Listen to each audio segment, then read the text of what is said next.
Mana ke mbazi fomeni lami mbambe fomeni.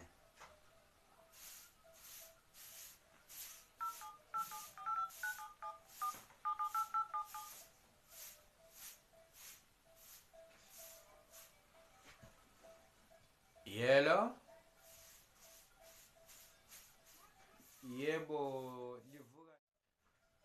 Kathi izolo wayengabuyanga emsebenzini wena.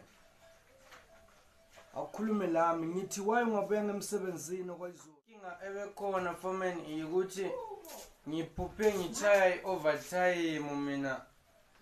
Yazi ngasemvuka ngidiniwe so that's why ngingabuyanga mina esipano fomeni. Yazi khonapho kube liphutha khonapho izindaba ezibuhlungu lezi ngiphuphe ngitshaya overtime enye ngamanga uqonda like serious sibile kwamadolo. Ngicela ukuthi la kusasa mfana wami uphuphe uxotsha emsebenzini ngizwe ngifuna ukuthi uphuphe la kusasa uphume emsebenzini because ngisebenzani la uphuphe utshaya overtime wena walala mfana you joking mfana udlala ngami ungakhohlwa ukufollowa sihlobo ungakhohlwa ukufollowa.